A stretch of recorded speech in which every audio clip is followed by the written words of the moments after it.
Welcome to the Water Resources Podcast. I'm Bridget Scanlon, and in this podcast, we discuss challenges with leading experts.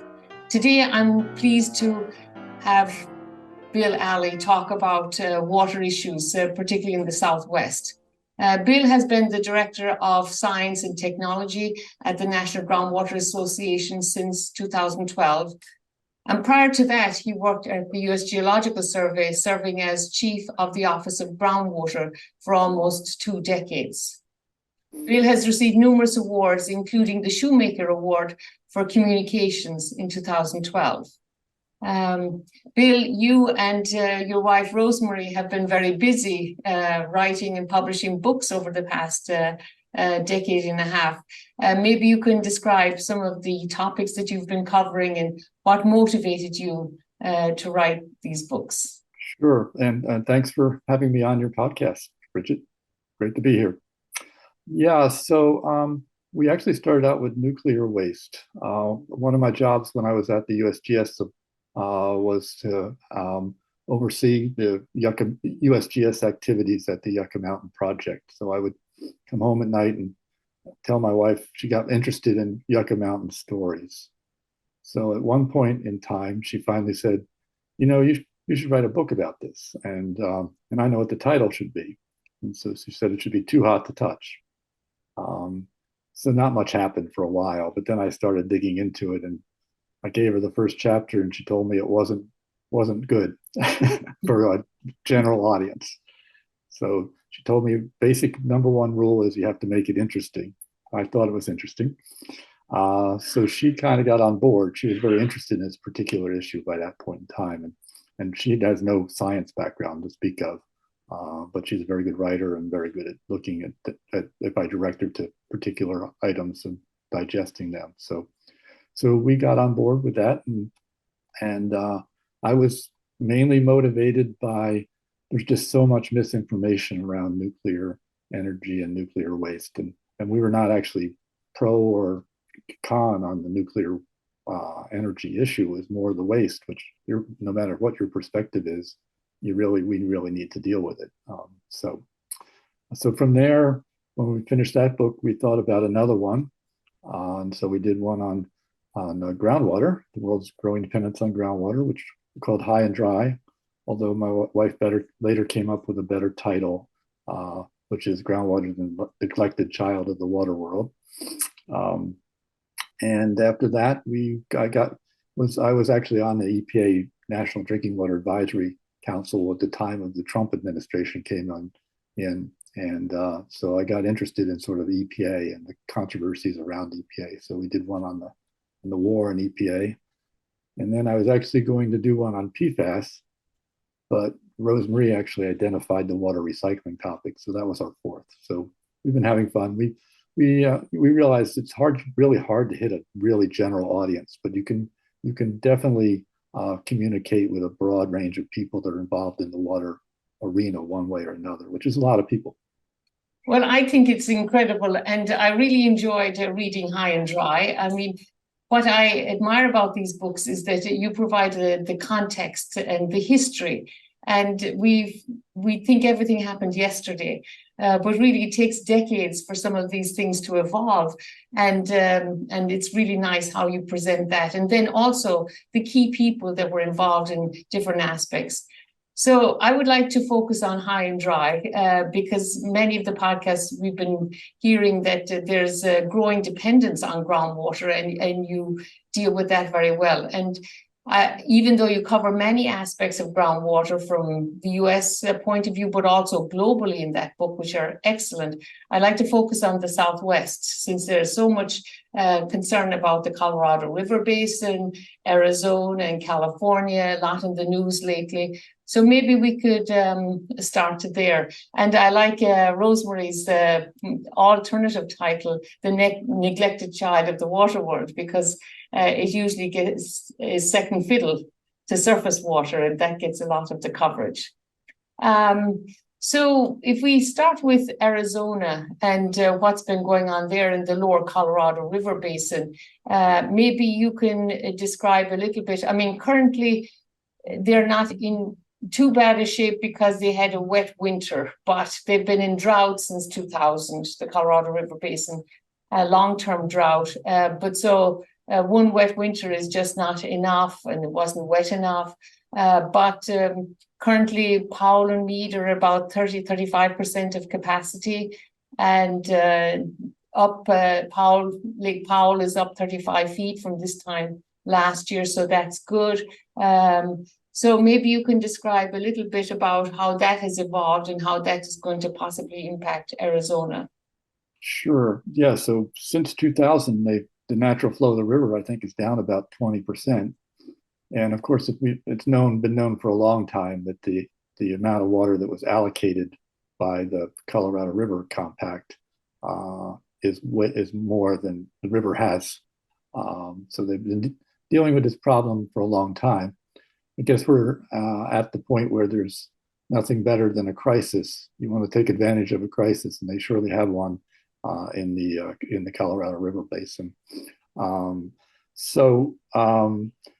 They finally brought the states to come together.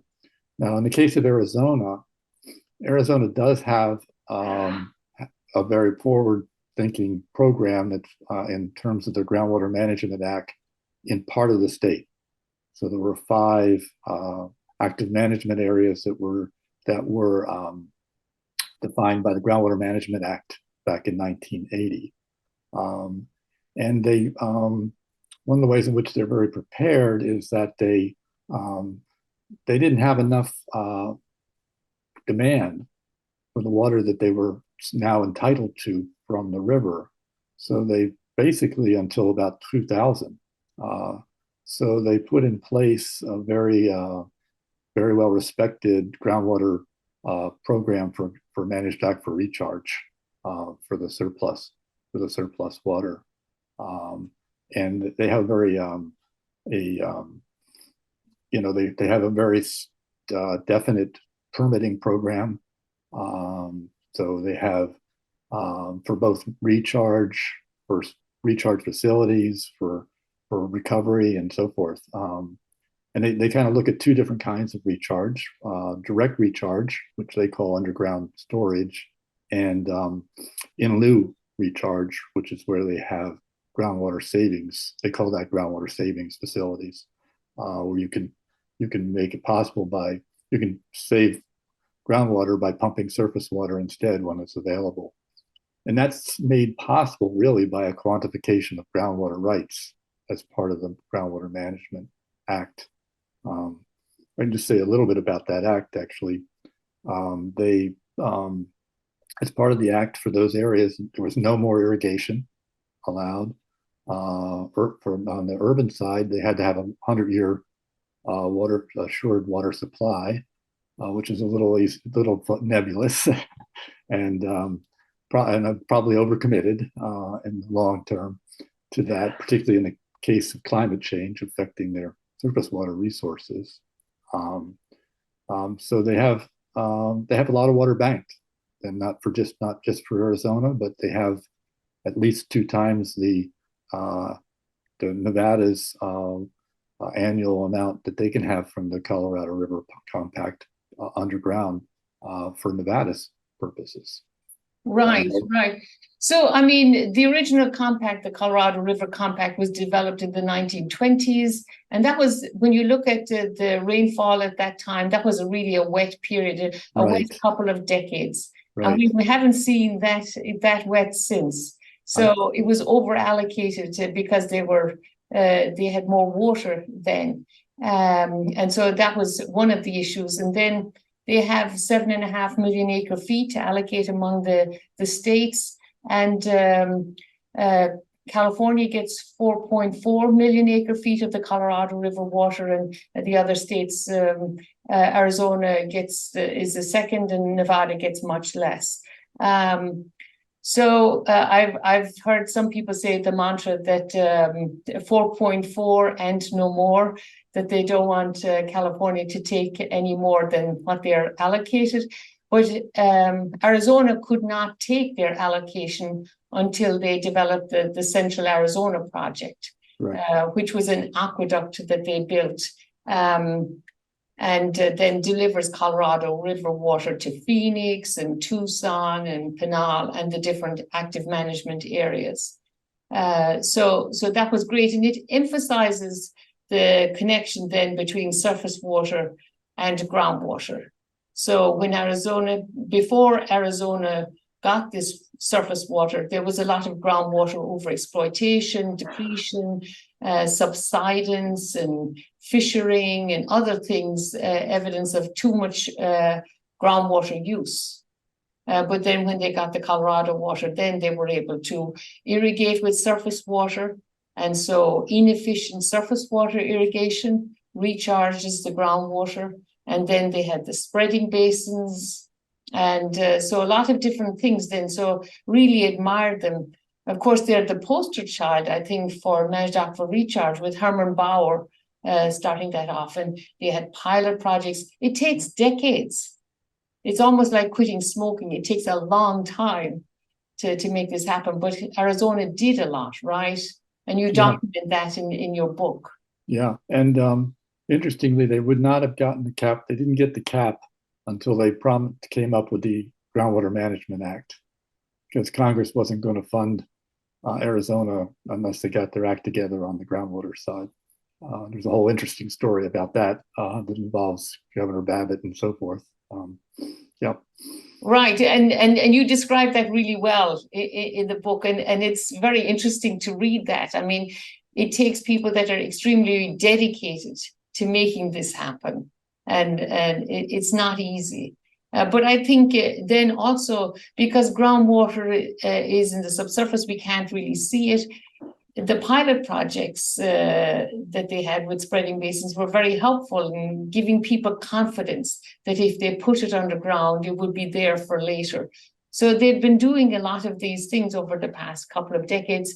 I think it has allowed them to survive the drought over the past 2 decades. But then also, how do you see the future, in Arizona with the current situation? Yeah, so they have a lot of water banked. Now looks like we're looking at they're going to try to recover that water. So that provides, and one thing to plan for it, it's another one thing to do it. So one of the aspects of their program was that you didn't have to necessarily withdraw the water from the same place that you recharged it. So that gave them some flexibility, actually. But that also potentially it is an issue. They have to be careful in recovering the water, not to overdraft in particular areas. And I think they've looked at, putting some restriction on how much you can take out of any particular area. So it's not simply a matter of taking the straws and sucking on them, but they've got to manage their resource still as they recover that water. So they are in excellent shape, and some of the cities like Tucson and Phoenix are and also in good shape for their, particularly Tucson has banked a lot of water underground, and they've even banked water for Phoenix actually. So they've got water in their piggy bank, but they'll be challenged to try to figure out how to withdraw it and without having deleterious effects in the process. And I guess a lot of that also depends on the geology, Bill, having suitable aquifers that you could do this coarse-grained alluvial systems that would recharge readily. And then, so that's an important aspect. You have the basin and range system, and maybe you can describe a little bit of that. And also the fact that, it is susceptible to subsidence and those aspects. Yes, so that would be another potential localized effect if they were not careful.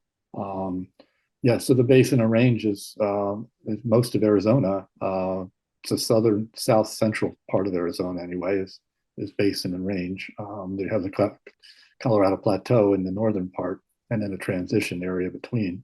But the basins are basically big, deep sediment-filled valleys from the mountains around them, and they provide excellent excellent sources of groundwater, and there was plenty of space created by the overdraft that took place. So there was no problem in finding space to recharge the water. So that's why they were also, you mentioned Herman Bauer. So that goes way back to the 60s, where he was experimenting with using soil aquifer treatment, where you would alternate between basins with treated wastewater to basically focus on pathogens and nutrients. Was found to be very effective if you operated your basin carefully. Right. And, there may be a slight reprieve from the wet winter that we had. I talked with Mike Dettinger about the atmospheric rivers and then increased rainfall this winter, and that helped with the reservoir storage. But and they did try a number of things then to try to manage the water. They have a portfolio of options, which is great. But they're still not out of the woods, because, it seems like I've been reading recently that Phoenix is not allowing any new residential construction that depends on groundwater. I've read that Barbara Kingsolver moved from Tucson because she said she's the author of Poisonwood Bible and other books, because she said we've no business living in these semi-arid regions, and she moved to the Carolinas. But so, they're being more and more careful, and they have to be. And then there was a suburb of Scottsdale, and maybe you can describe what Scottsdale has been doing, and then what happened with this suburb that no longer has access to. Okay, yeah. So first of all, Phoenix has been growing like crazy, and it's been, if you go drive east of Phoenix, it goes miles and miles out from where it used to be, and there's homes going up, and so they've actually trying to find the 100-year assured water supply for the new development in Arizona is difficult. There are ways to obtain those from trading rights with the Native Americans or bringing water from elsewhere, but it's really a challenge for them.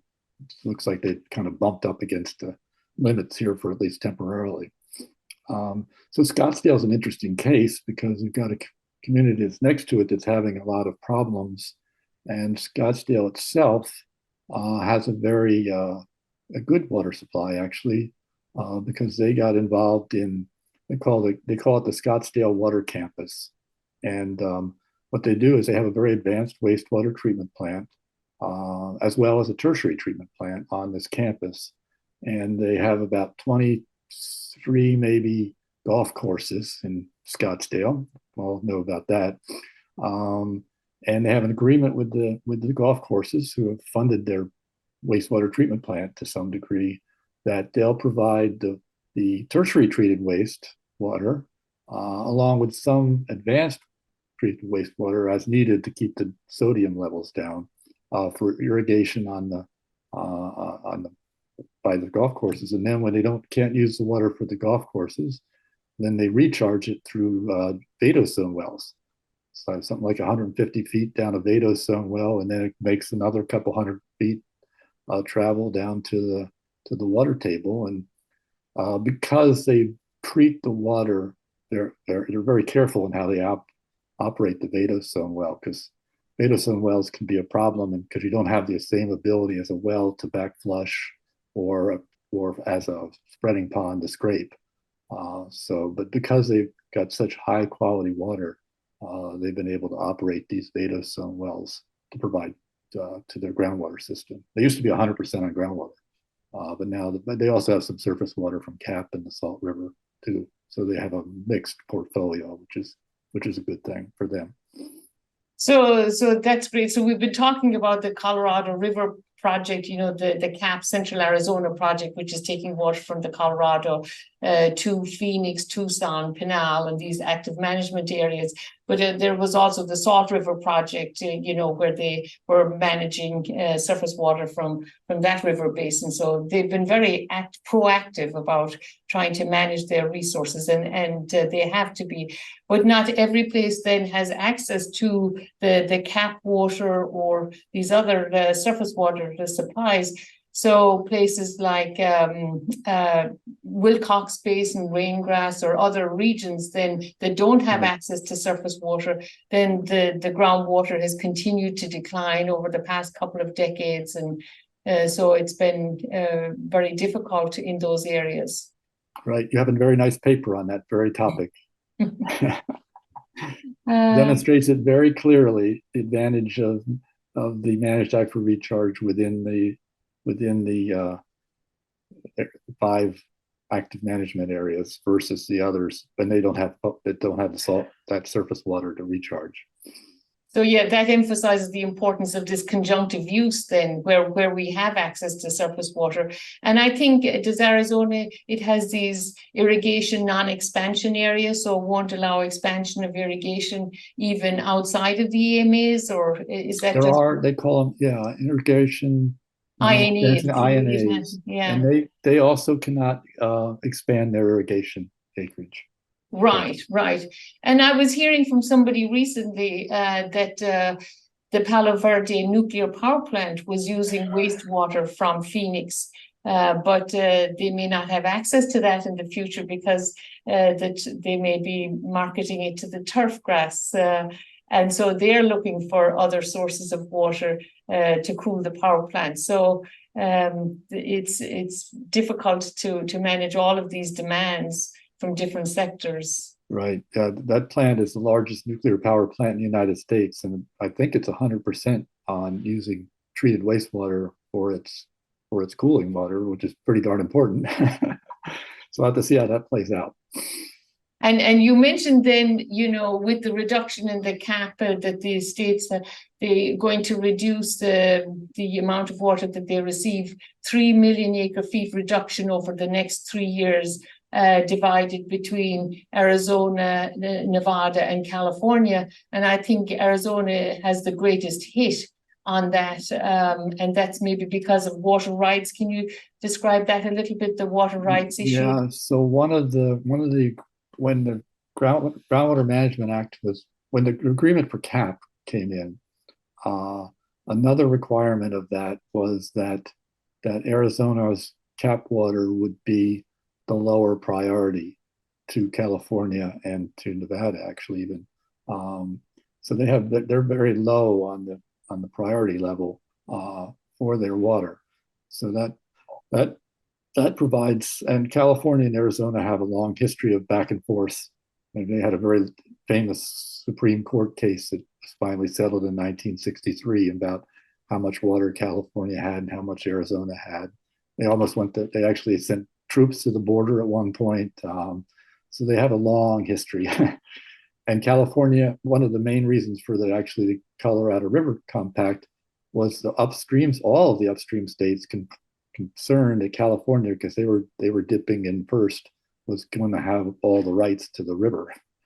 So that was a lot of instigation on the part of those states. So it sounds like it was quite a contentious process, but they actually came to some way of trying to address their current shortages, or at least over a 3-year period from the sounds of it. And by the way, it's not just water supply, but an equal issue is electricity. So they depend on Lake Mead and Lake Powell to generate hydroelectric energy, which is a base load to supplement all the solar and wind and so forth that California and others are trying to develop. Right. So they say there's about 40 million people dependent on the Colorado River water, and California gets 4.4 million acre feet, and that goes to Imperial Valley irrigation, but also Los Angeles and other areas. But with the proposed reductions then of 3 million acre feet over the next 3 years, then, as you mentioned, some of these active management areas will go to going back to groundwater. And I think the Pinal AMA, which is heavily irrigated active management area, There was some material on the web. It's unclear how reliable it was, but they were originally in 2019 going to give $20 million to Penal AMA to drill deep wells. They may be about 1,000 feet deep or whatever, to help them deal with the reductions in the cap deliveries. So it'll be interesting to see how that evolves over the next several years. If they move back to groundwater, how much they have stored, how much is in the bank, how long it will last them. And of course, that will depend on wet and dry climate cycles and all of that sort of thing. No, I think, but I'm not sure that the 3 million, which the federal government's contributing quite a bit to, about 2/3, I think, in terms of funding, is to buy out temporarily water, right? So that I hope anyway they're not going to just pay them money and then they turn around and start pumping groundwater, because that would be not a sort of counterproductive. So let's hope that would be great, because it really is a social issue with the irrigators. You know, how are they going to manage with the reduction in deliveries? Yeah. And so the federal government is providing $1.2 billion over the next few years to offset, compensate, I think, for this reduction. So it wasn't clear to me how they were going to use those funds and what they would do. But that's what I'm hoping. I'm kind of assuming. I don't know for sure. But right. I hope that would be for essentially fallowing land, taking it out of production, and not going and drilling deeper wells. That would be super. And so we've been talking a lot about surface water and groundwater and how they are connected. But in your book chapter on Arizona, you describe really well how they're connected, in the case example with the Fort Huachuca and the base there, and how that panned out. Maybe you could describe that a little bit, because you know, you wrote a really nice piece on one of the myths with groundwater, how much is available versus how much is recoverable. And you mentioned that George Bush, when he was governor of Texas, said, how much water do we have? You know, and right. You were saying, maybe that's not the right question. And right. So maybe you can describe that a little bit. Yeah, so the San Pedro River is what you're talking about. Yeah, they had basically depleted their groundwater by about 1 or 2% of, I think, 26 million acre feet, something of that order, somebody estimated. So it's a good example how you may have a lot of water underground, but you can't tap it all.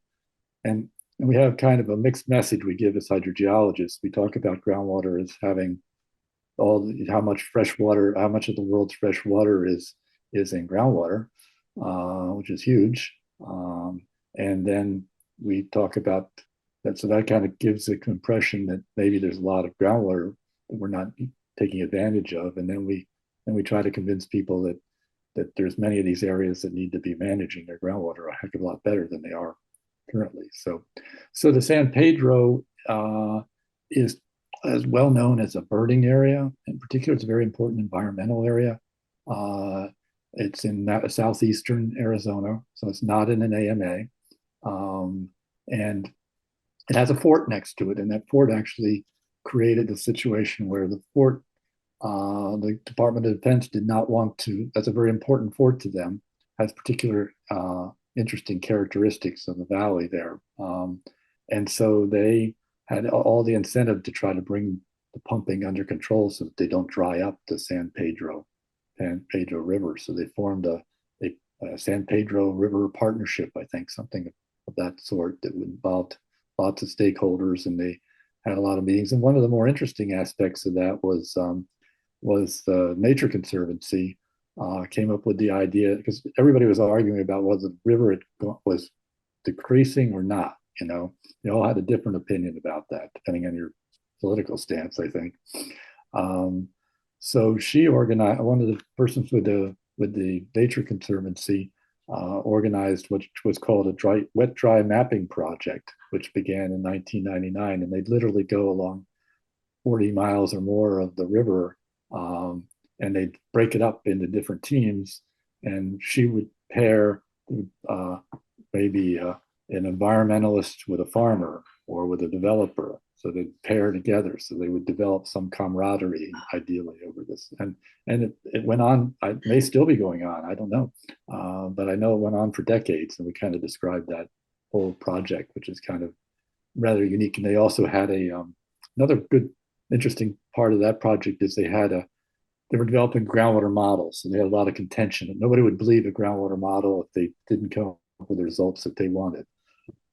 So they developed amongst the stakeholders. It took them step by step through the whole development of the groundwater model, so that when they were said and done, they all had some level of confidence in it. And it's a little harder to disavow the results if they didn't come out the way you wanted them to. So yeah, it's very interesting project. They're still, as far as I can tell, dealing with groundwater depletion in that part of Arizona. Although recently they had a vote, and one of the basins down there, Douglas Basin, I think, actually now has or is developing an AMA itself. So they have now 6 AMAs, I believe, in Arizona. Right. And that's fascinating and emphasizes the importance of stakeholder involvement.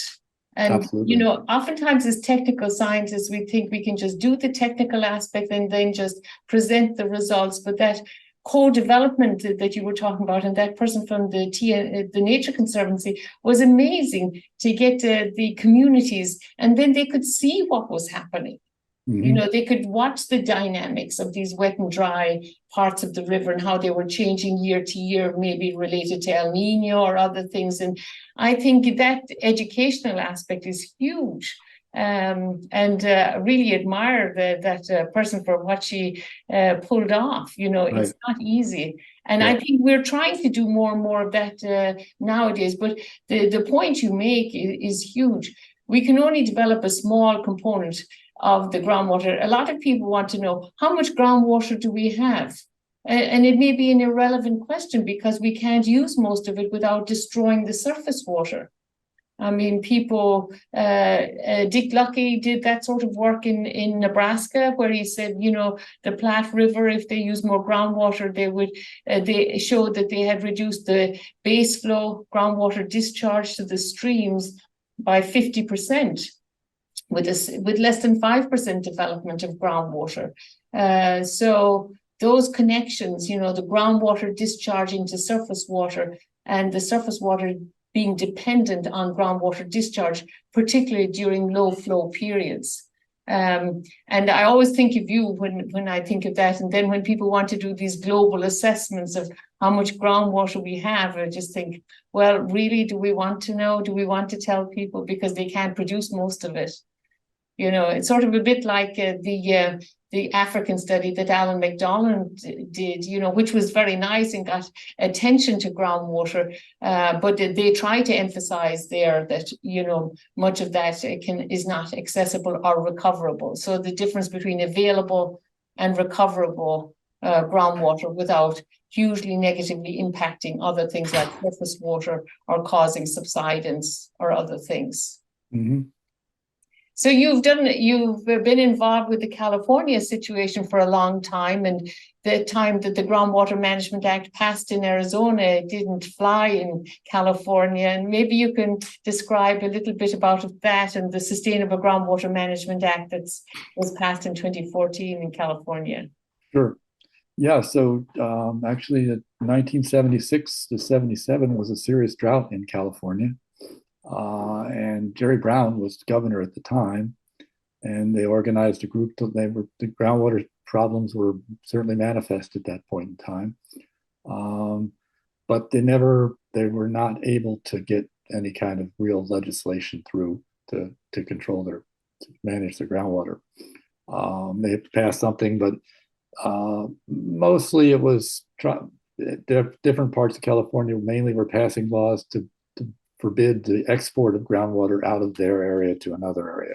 That was the main thing that was going on. So California, not until 2014, it was the last Western state actually to have statewide legislation to manage its groundwater resources. Now, California does have special districts like Santa Clara and Orange County that do an excellent job of managing their water and have done for a long time. But from a state point of view, it did not. It also has a number of 20-some areas, mostly in Southern California, that have been adjudicated. So they have somebody telling them exactly how much water they can pump. But particularly the Central Valley and some other areas in California, it was becoming increasingly obvious, particularly during this drought, that the time had come to try to put some brakes on and some kind of regulation of the system. So Jerry Brown was again governor, ironically, and they passed the Sustainable Groundwater Management Act, which is similar to Arizona. There's a couple of basic differences. One of the most basic is Arizona had 5 active management areas. California has like almost 100 priority basins that they have identified. Most of those are in the Central Valley, actually, which are high and medium priority basins, and those are the ones that they had to form a groundwater sustainability agency, and then that agency had to do some planning, and then they had to come up with a plan to bring their groundwater into sustainability by 2040, basically. And by sustainability, they have a number of different what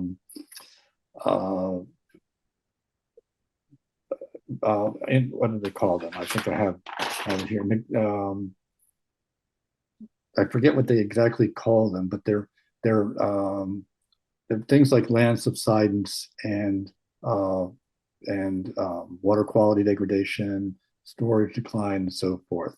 So those are negative effects that have to be brought into more sustainable way, and they have to come up with a plan by 2040 that's going to bring them into this sustainability idea for 50 years and carry it out for 50 years. Right. So you mentioned, that first attempt was in 76, 77. That was a really extreme drought in California. I don't know if that played into it. It was just a 1-year drought, but it was probably the most extreme drought, short-term drought in California. I think yes, yeah. Swimming pools were dry, etc., etc. But then you had another 5-year drought, 87 to 92, and then so 2012 was the beginning of an extreme drought also. So 2014, when the act passed, you were in the middle of an extreme drought, and so I think that motivated people to do something. And also, I think the GRACE satellite data helped to highlight, provided a visual to people to see that drying out. And so I think that was helpful also. So all of these things together helped to move this Sustainable Groundwater Management Act forward. So it's a bottom-up approach. So I think you described it to me recently that but the state has a hammer. If the local agencies don't do a good job, then the state can intervene. Right. So all these plans have to be approved by the state. And if they don't approve them, and typically what they've been doing, they've submitted a lot of plans have been submitted, but many of them are marked incomplete by the state. And they have to, by a certain time frame, have a plan in place that's acceptable to the state, or the state will take control of the planning process, which nobody wants. So that is a hammer that they have here. The other interesting thing is there can be they have all these basins, and there's multiple sustainability agencies breaking up parts of these basins. So they have a lot more complicated situation. It makes it easier to get the local involvement but it's a much more complicated process. And Arizona really had the Arizona Department of Water Resources. It was developing, that made a major role in developing their plans. And so this is a little more chaotic process. A lot of people have criticized 2040 is too late, but if you look at Arizona, their plans were to the year 2025. So they're still working towards and they call it safe yield. Their idea is safe yield in their plans. So it takes quite a while to go through the entire process for these sort of locally driven uh, um, planning processes. And one of the interesting things about having, 100 priority basins and so many local agencies, that the multiple groups may be counting on the same water, so they may be double counting, triple counting, and so they're going to have to coordinate and Right. to make sure, and maybe the state will review that and oversee that, so that they're not all thinking that they get this water or whatever.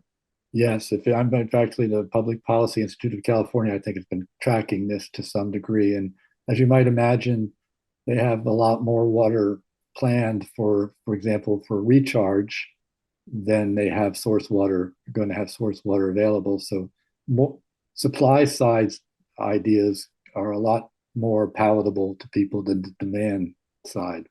So they have a very heavy emphasis on the supply side, and definitely there's definitely a lot of double counting going on. But California is a very interesting state. I mean, they developed the State Water Project and the Central Valley Project, where these big pipeline systems transporting water from the humid north, the region where you have most of the water, 70-80% of the water, but you have most of the demand in the semi-arid region to the south. So those projects were developed in the early to mid last century. And they have, helped they provide water during wet years. And so then in Central Valley, where they grow a lot of our food and vegetables for the US, they switch from maybe 70% surface water during wet periods to maybe 70% groundwater during droughts. And without that surface water, they would have been in much worse shape. So this conjunctive management is very important, but also it takes a lot of energy to transport all that water from the north to the south. Yeah, and particularly for the State Water Project over the Tehachapi Mountains, uses an amazing percentage of the state's electricity just to pump that water up over the hills. Yeah. And I think you were mentioning one of the things that would constrain over exploitation of groundwater is subsidence and the impact on these canal systems and changes in grade that may preclude some of that water transport. Do you think that's going to be a big thing that will constrain over exploitation? I think that has been a big factor in sort of motivating because the canals, differential subsidence has a big effect on the canals. So you need them to have a certain gradient to them, and the subsidence really messes with that. And it turns out there's a lot of areas in California that have had land subsidence. In fact, in more recent years, it was newer areas that they hadn't actually discovered until somebody did some INSAR and discovered that they had these other areas that were actually quite a bit of subsidence going on. So right, yeah, and I really admired the US Geological Survey for all of and the Department of Water Resources for their groundwater models and the monitoring data that they pull together and synthesize and test then in developing these models to understand how the system has been evolving, how it's responded to climate, to changes in water demand and stuff. So that's been very helpful. And you mentioned the synthetic aperture radar data that Michelle Sneed was looking, and Claudia Font looking at, and finding areas where they had expanded irrigation, where there was no surface water, and seeing groundwater or subsidence where they didn't even anticipate it from their long-term ground-based monitoring. So that was extremely interesting. So the satellite data comes in handy at different times, right? Yeah. So, I mean, trying to develop sustainable management, then, we have supply and demand. So we can increase supplies. And you mentioned that that's what people usually prefer to do: increase supplies, reduce demands, store more water, like we've seen in Arizona, in surface reservoirs or in groundwater, or transport water, which we've seen in California. So going forward with these Sustainable Groundwater Management Act and these districts, there's a lot of emphasis on managed aquifer recharge, right? And how do you think that's going to evolve? Well, I think managed aquifer recharge is a very key component to how they solve the problem. Particularly, a lot of interest in with it being so wet, particularly in flood mar, taking advantage of the massive amount of water that sometimes flow through California. So they're actually, the state has it recently put in practice sort of a temporary permitting program where you can get a 180-day permit, temporary permit, or even a 5-year potentially temporary permit to recharge excess water that's flowing through these canals, because there's a whole lot of legal aspects that certainly crop up when you try to do that. So they've been trying to play catch up with this huge amount of water that's flowing through the state right now to capture as much as they possibly can. But that aside, I think just your regular managed aquifer recharge projects will be more and more of those will be seen throughout California. There's a Right. lot now, but there'll be a lot more probably. Right, right. And I know I visited Arvin Edison Irrigation District many years ago, and they've been doing it since the 60s.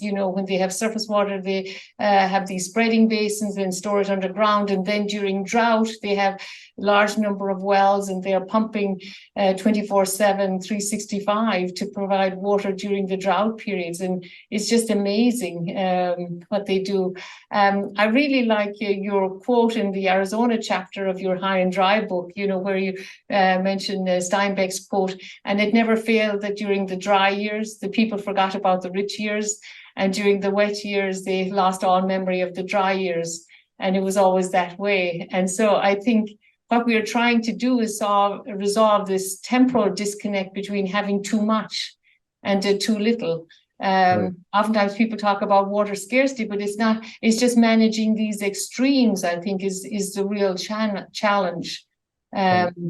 And the spreading basins, they take a lot of surface area. So by flood managed aquifer recharge, then they're flooding agricultural fields during the winter, and then taking account of the recharge that happens from that, and doesn't seem to negatively impact the nut trees or things like that. So that's really beneficial. And of course, there's plenty of space in those depleted aquifers.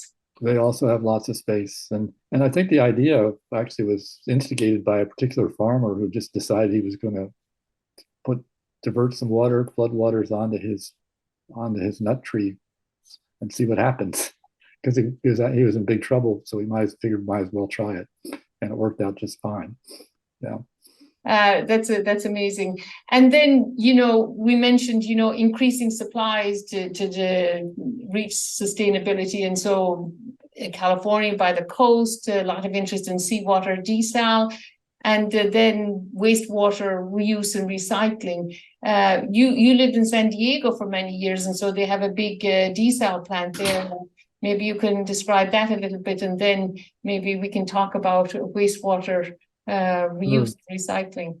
Yeah, so they have the largest saltwater desal, seawater desal plant in the Western Hemisphere, in North County, South San Diego, which supplies water to the county for the most part. It's been successfully run. There's a little bit of demand, whether they can fill their demand and supply issues. So they promised, counties promised to buy so much of that water over a certain period of time. They also have a large scale effort to do water recycling as part of their drinking water supply, and they're working on that right now. It's been a long time they've been trying to get that in place. It's actually, interestingly enough, driven by the fact that they have a wastewater treatment plant that's in San Diego, the city of San Diego, that's not up to snuff, but it would cost them a fortune to make it so that it fully met this EPA standards. So there's a kind of a trade-off that if they treat all this water, then they're reducing the problem, and it's a sensible solution, although an expensive one, controversial over time for San Diego. Right, right. And so maybe you can describe a little bit about what would be required for the wastewater recycling, what level of treatment, and then they Sure. put it in spreading basins or the seawater barrier, or how they manage it. So typically for groundwater augmentation, and I think California finally passed sort of their regs for groundwater augmentation maybe back in 2014 or sometime around then. They require for under injection wells that the water be treated by what they call fully advanced treatment, or FAT, which is a specific process of microfiltration, followed by reverse osmosis, followed by UV and advanced oxidation processes. So they have a whole treatment train that they have specifically, and then you've got to add things back to the water at the end so it doesn't corrode all your pipes. Now, in the case of San Diego, they are using a surface water reservoir, and it's a small one. So they've added two levels of treatment above it: biologically activated carbon and ozone to the front end of their process. So they have 5 major ways of treating the water in the process for their planned plant, which they're currently working on right now.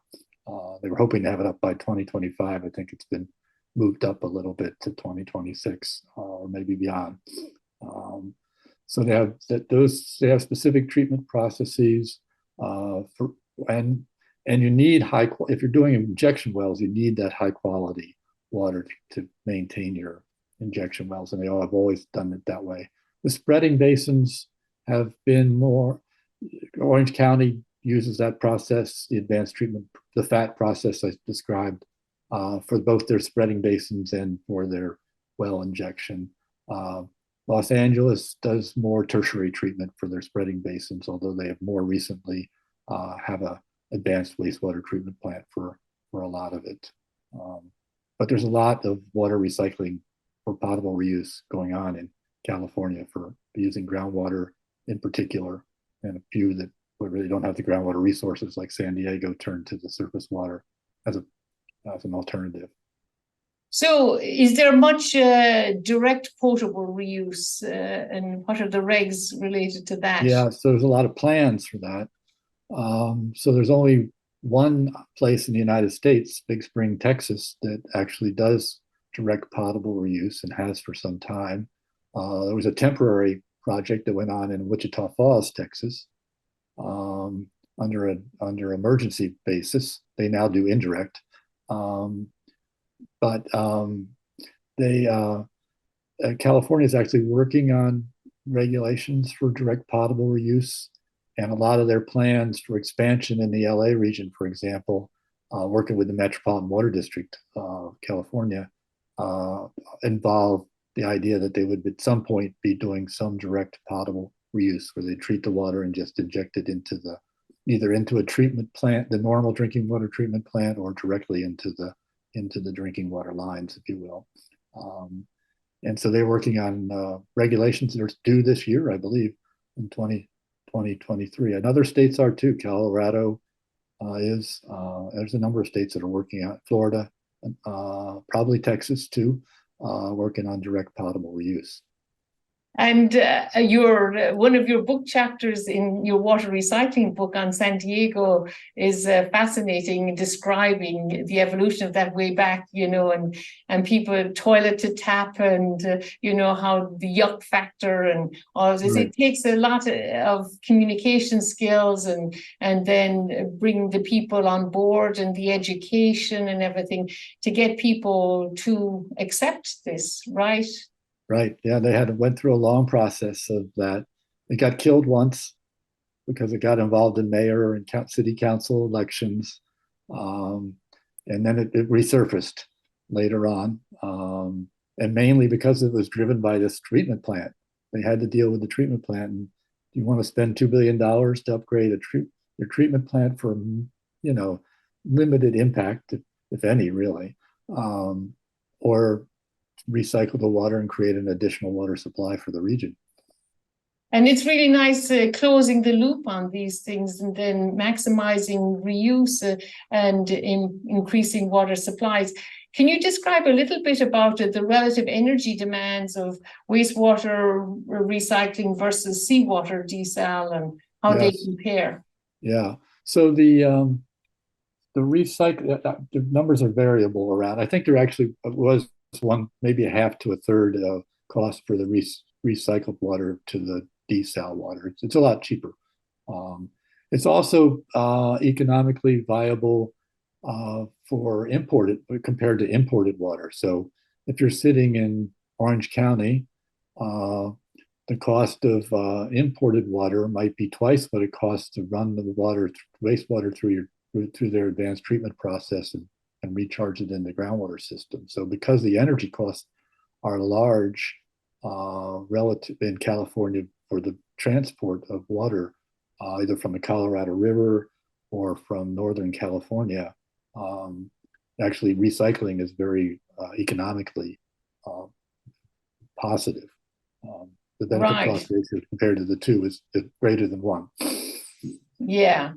And you mentioned briefly earlier, the sustainability also needs to consider groundwater quality. And I think it was interesting in Tucson when they had the cap water and they put that directly into their pipe system, that they, mobilized the stuff in their pipes. It wasn't compatible, a bit like Flint, but then they put it into the groundwater so that they would avoid those issues. So water quality is also a very important thing in arsenic mobilization. And so you have to be careful how we manage these things in terms of water quality.